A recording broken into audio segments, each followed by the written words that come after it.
Hello, আসসালামু আলাইকুম। Visa tutor থেকে মহিউদ্দিন। আর একটি চমৎকার তথ্যবহুল ভিডিও নিয়ে হাজির হয়েছি। তো আজকে আমরা যে ইম্পোর্টেন্ট বিষয়গুলো নিয়ে কথাবার্তা বলবো সেটি হলো আপনার নিউজিল্যান্ড ট্রানজিট ভিসা। তো এটা অনেকে ইন্টারেস্টেড, অনেকে আমাকে মেসেজ দিয়ে থাকেন, কল দিয়ে থাকেন। তো আমি যে বিষয়টি কথাবার্তা বলবো সেটি হলো ধরেন আপনি নিউজিল্যান্ড ট্রানজিট ভিসাটা দরকার কেন? তো এখানে কিছু বিষয় রয়েছে, বিশেষ করে যারা cook island, Samoa, Vanuatu, Fiji এসব দেশে সহজে যেতে চান তাদের জন্য কিন্তু এই নিউজিল্যান্ড ট্রানজিট ভিসাটা খুবই দরকার।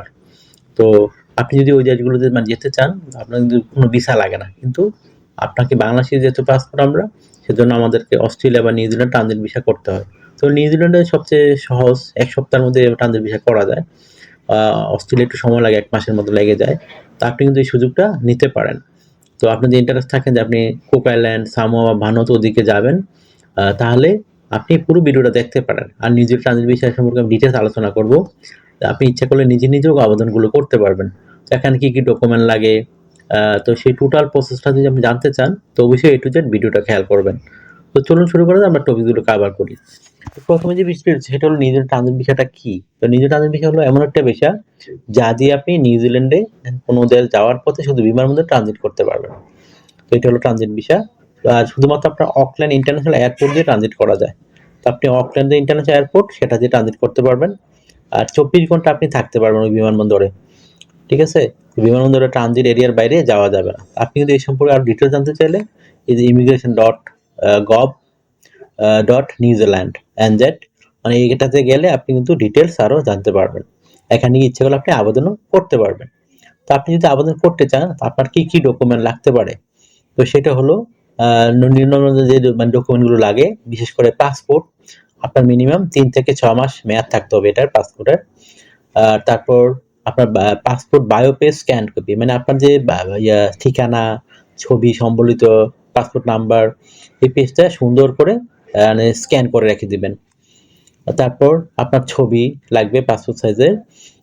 এক মানে মিনিমাম সাদা ব্যাকগ্রাউন্ড দিতে চেষ্টা করবেন। আর ১ কপি ডিজিটাল পাসপোর্ট সাইজ ছবি। তারপর ফ্লাইট টিকেট হলো কি, মানে আপনি ফ্লাইট আইটিনারি যে রেডি করবেন, বিশেষ করে যে দেশ থেকে যাবেন, নিউজিল্যান্ড থেকে, তারপর মানে রাউন্ড ট্রিপ টিকেটের জন্য আইটিনারি সেটা আপনি এখান থেকে আপনাকে রেডি করে নিয়ে যেতে হবে। তারপর নিউজিল্যান্ড হয়ে অন্য দেশে যাওয়ার কনফার্ম টিকেট। ধরেন আপনি সামোয়াতে গেলেন বা কুক আইল্যান্ডে যাবেন। নিউজিল্যান্ড থেকে আপনি যে ওই দেশে যাবেন যে টিকেটটা, ওইটা আপনাকে কনফার্ম করতে হবে নিউজিল্যান্ড থেকে। এটা বুকিং করলে হয়, এখানে তারা দিচ্ছে কনফার্ম টিকেট। এটা আপনি বুকিং করলেও আবেদন করতে পারবেন, কোনো সমস্যা নেই। আর ট্রানজিট ভিসার ফ্লাইট ডিটেলস, মানে ওই যে আপনি ইয়েটা করলেন, মানে আপনি যে যাবেন, মানে কোন সময় যাবেন। প্রথমত আপনি বাংলাদেশ থেকে নিউজিল্যান্ড গেলেন, তারপর নিউজিল্যান্ড থেকে আবার আপনি কুক আইল্যান্ড যাবেন। এই ধরনের ফ্লাইট ডিটেলসের টিকিটগুলো আপনাকে সুন্দর করে তাদের সাইটে আপলোড করতে হবে। তারপর ট্রাভেল আইটিনারি, ধরেন আপনি কুক আইল্যান্ডে গিয়ে থাকবেন ১ সপ্তাহ। তো ১ সপ্তাহ আপনি কি করবেন? সকাল, বিকাল, দুপুর, রাত আপনি কি করবেন? কোথায় খাবেন? কোথায় ঘুরতে যাবেন? টোটাল ট্রাভেল প্ল্যানটা আপনাকে উল্লেখ করতে হবে। তারপর পুরো ভ্রমণের যে পরিকল্পনা, মানে ট্রাভেল আইটেনারি আপনাকে লেখা থাকতে হবে। তো আশা করি বিষয়টা বুঝতে পেরেছেন। তো ট্রাভেলের উদ্দেশ্য, মানে আপনি যে উদ্দেশ্যে গেলেন, আপনার কি পারপাস? আপনি কি পারপাসে কুক আইল্যান্ড যেতে চান? আর কুক আইল্যান্ড কিন্তু আপনার নিউজিল্যান্ডের একটা অংশই। এটা আপনার মানে নিউজিল্যান্ডের। তো আরেকটা যে বিষয়টা আমি সেটা বলছিলাম যে, ধরেন আপনি যে পুরো ট্রাভেল প্ল্যানটা রেডি করলেন, আপনার পারপাসটা লিখলে ফেললেন। তারপর আপনি কেন ট্রানজিট করছেন তার একটা ছোট, আপনি ধরেন এই অন্যভাবে যেতে পারতেন, নিউজিল্যান্ডে কেন ট্রানজিট করা দরকার সেই বিষয়টি সুন্দর করে আপনাকে কভার লেটারে ব্যাখ্যা করতে হবে। তারপরে ওই যে পরবর্তী দেশের ভিসা, আপনি কুক আইল্যান্ডের মানে ভিসা যদি থাকে আপনার, সেটা আপনি নিতে পারেন।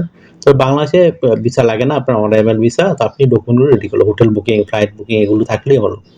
তারপর যে দেশে যাচ্ছেন সেই দেশের ভিসা বা এন্ট্রি পারমিশন, মানে তাদের যে অনলাইনে অনেক সময় বর্তমানে ফর্ম থাকে, সেটি ফিল আপ করতে পারেন। আর যদি আপনি পরিবারের জন্য আবেদন করেন, মানে আপনার স্পাউস, আপনার চাইল্ড সহ, তাদের আইডেন্টিটি, তাদের ডকুমেন্ট, পাসপোর্ট সব আপনার ওই এর সাথে আবেদন করতে হবে, মানে আপনি জমা দিতে হবে। আপনি এখানে কিন্তু ডিটেলস জানতে চাইলে ইমিগ্রেশন গভর্নমেন্ট গেলে পেয়ে যাবেন। তো ট্রানজিট ভিসার আসলে খরচটা কত? তো এখানে আপনার কিন্তু $235, এটা কিন্তু আপনার আপ ডাউন হয়। আগে ছিল $235, কিন্তু রেগুলারই আপডেট হয়, বাড়ে কমে। তো এটা একটু সুন্দর করে আপনি খেয়াল করে নেবেন। তো বাংলাদেশ টাকা হিসাব করলে 16,000 18,000 টাকার মতো হয়। তো আপনার তারপর আপনার হতে পারে, কারেন্সি কিন্তু আপডেট হয় রেগুলার। আর বাংলাদেশি ধরেন কারেন্সি অনুযায়ী আবার চার্জ কাটে আপনার, সেই জন্য একটা ভালো একটা সার্ভিস চার্জ খরচ চায়। তো আপনি এটা এজেন্সি ব্যবহার করলে আপনার একটু বেশি টাকা কাটবে, নিজে নিজে করলে আপনার এই টাকা বা 20,000 মতো খরচ যেতে পারে। আশা করি বিষয়টা বুঝতে পেরেছেন। তারপর প্রসেসিং টাইম, নর্মালি 1 সপ্তাহ আপনি 5 দিনে ভিসা পেয়ে যান, নিউজিল্যান্ড ট্রানজিট ভিসাটা। তো এটা একটা চমৎকার সুবিধা। তো আপনার নর্মালি এখানে রিজেক্ট হওয়ার খুবই কমই হয়। তো আমরা যতগুলো কাজ করেছি হয়েছে। তো আমার রিজেক্ট হতেও পারে, 100% শিওর দেওয়া যায় না। তো আপনি কিন্তু করতে পারেন। তো এই যারা যেতে চান, আপনার কিন্তু এই 25,000 টাকা একটা রিস্ক নিতে হয় যে আপনি ট্রানজিট ভিসাটা করতে চান। তো কখনো কখনো আপনার এটা বলে 10 দিন লাগে না, 5 দিনে আপনি ভিসা পেয়ে যাবেন। তো আপনি প্রথমে এই জিনিসটা করবেন কিভাবে, আমি প্রসেসটা বলছি। তো আপনাকে প্রথমে যে ইমিগ্রেশন ওয়েবসাইটে যাবেন, immigration.gov.bd, তারপর আপনার রিয়েলমি একটা অ্যাকাউন্ট তৈরি করতে হবে আপনাকে। এটা আমি দেখাবো আপনার কিভাবে তৈরি করবেন। তারপর আপনি ভিসা ক্যাটাগরি থেকে যখন আপনি রিয়েলমি অ্যাকাউন্টটা তৈরি করবেন, তারপরেই আপনি এই স্টেপটা আসবে। ভিসা ক্যাটাগরি থেকে নির্বাচন করতে হবে ট্রানজিট ভিসা। তারপর আপনার অনলাইনে ফর্ম পূরণ করতে হবে, ব্যক্তিগত আপনার তথ্য দিবেন, পাসপোর্ট তথ্য, ট্রাভেল ডিটেলস, ডকুমেন্ট একটু আগে আমি বললাম। তারপর ডকুমেন্ট আপলোড করতে হবে, পাসপোর্ট, আপনার ফটো, টিকেট, আইটেনারি সব কিছু রেডি করতে। তারপর আপনার অনলাইনে ফি পেমেন্ট করবেন। আপনার ভিসা কার্ড, মাস্টার কার্ড বা ইউনিয়ন পে, 3টা কার্ডে যেকোনো একটা থাকতে হবে, আদারওয়াইজ কিন্তু পেমেন্ট করতে পারবেন না। আর আপনার কিন্তু এন্ডোর্স করা থাকতে হবে, না হলে কিন্তু পাসপোর্টের সাথে আপনি টাকা পরিশোধ করতে পারবেন না। অ্যাপ্লিকেশন সাবমিট করলে আপনার ইমেলে তারা ভিসা দিয়ে দিবে। তো আশা করি বিষয়টা বুঝতে পেরেছেন। এখন আমরা আপনাদের দেখাবো এই যে রিয়েলমি অ্যাকাউন্টটা কিভাবে তৈরি করবেন। তো রিয়েলমি যে অ্যাকাউন্টটা, সেটা কিন্তু আবার অনেকে ভাবতে পারেন রিয়েলমি ফোন কিনা, এটা কিন্তু রিয়েলমি ফোন না। এটা হলো আপনার নিউজিল্যান্ডের একটা ওই ওয়েবসাইট রিয়েলমি, আপনার দেখবেন এটা গভর্নমেন্টের ওয়েবসাইট। আমি যদি দেখাই আপনাদের, এই যে দেখেন www.realme.gov.newzealand, এই ওয়েবসাইটে যাবেন।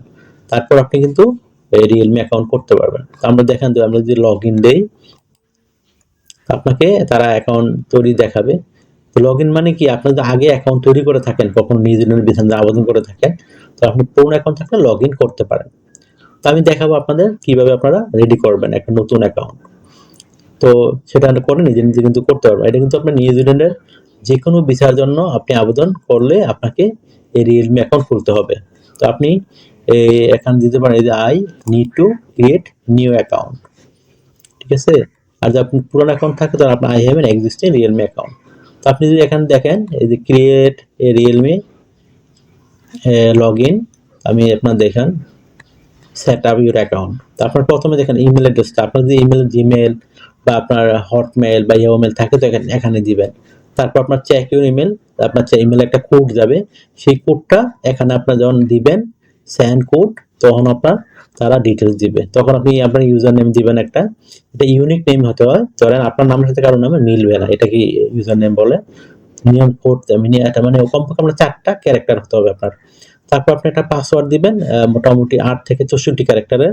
প্রথম দেখেন আপার কেস মানে বড় হাতের অক্ষর দিবেন, ছোট হাতের অক্ষর, নাম্বার দিতে হবে, এই সিম্বল, মানে এই 8টা এগুলো মিলেই 8টা পাসওয়ার্ড দিবেন। এনে প্রথম দিবেন, তারপর দিবেন, তারপর কন্টিনিউ, তারপর দিলে আপনার একটা অ্যাকাউন্ট তৈরি হয়ে যাবে।